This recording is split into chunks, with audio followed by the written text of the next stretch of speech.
నియోజకవర్గాలకు బయలుదేరాడు జగన్మోహన్ రెడ్డి గారు.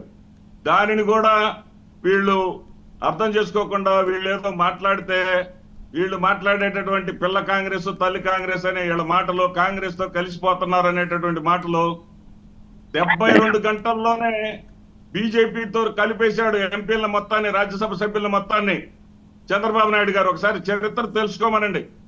ఓడిపోయిన 72 గంటల్లో బీజేపీలో విలీనం చేశాడు. పెళ్ళాన్ని చూసుకోలేని వాడు దేశాన్ని పరిపాలిస్తాడని విమర్శించినటువంటి నరేంద్ర మోడీ గారికి భయపడి అవన్నీ ఆ రెండు పార్టీలు చూసుకుంటాయి సార్. మీ కథ చెప్పండి. ఎందుకు బీజేపీలో చెప్పండి విలీనం చేశాడు.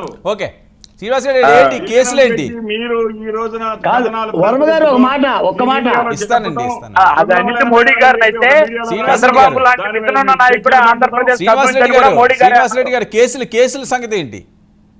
కేసులు ఇలాంటి కేసులు ఎన్నైనా పెడతారు.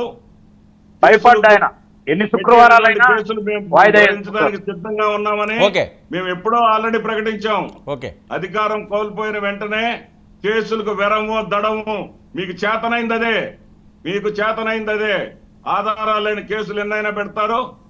ప్రజాక్షేత్రంలో ఎదుర్కొంటాం. ప్రజల మధ్య గెలుస్తాము. ఆనంద్ సార్ గారు సింగిల్ డిజిట్ కి పరిమితం చేస్తాము. ఆనంద్ సార్ గారు ప్రజాక్షేత్రంలోకి వెళ్తాము, మేము అక్కడే తేల్చుకుంటాం, మళ్ళీ సింగిల్ డిజిట్ కి మిమ్మల్ని తీసుకొస్తాం అన్నది శ్రీనివాస్ రెడ్డి గారి వాయిస్.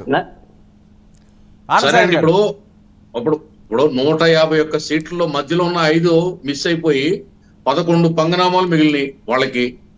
ఒకటే చెప్తున్నప్పుడు ఆయన ఒక మాట అన్నాడు, నేను ఆయన ప్రస్తావిస్తూ మాట్లాడవలసిన పరిస్థితి ఎందుకు వచ్చిందంటే, ముగ్గురున్నారు, ముగ్గురులో ఎవరో కూడా బిల్డింగ్ కూల్స్తున్నందుకు పశ్చాత్తాపడలేదు అంటాడు.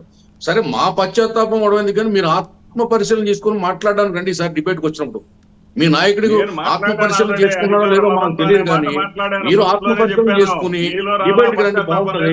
అప్పుడు మీ శుద్ధులు, మీ భగవద్గీతలు, మీ సూక్తులు, మీ సూక్త ముక్తావళి మేము వింటాం. ఒకటే సార్, దుర్యోధనుడు కురుక్షేత్రంలో ఓడిపోయిన తర్వాత తన రాజ్యంలో చిన్న నీటి మొడుగైనా దొరికింది దాక్కోవడానికి. ఈవేళ తన రాష్ట్రంలో తను పరిపాలించినటువంటి ఈ రాష్ట్రంలో, తాను 25 జిల్లాలు చేసినటువంటి ఈ రాష్ట్రంలో తన పులివెందుల్లో కూడా తన ఉండలేని దుస్థితిలో ఉండి ఈవేళ పరాయి రాష్ట్రానికి పారిపోయాడు. వేళ ఎలహంకలో పోయాడు.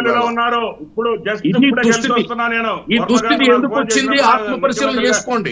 ఈ దుస్థితి మీకు ఎందుకు దాపరించిందో ఆత్మ పరిశీలన చేసుకోమని అడుగుతున్నాము.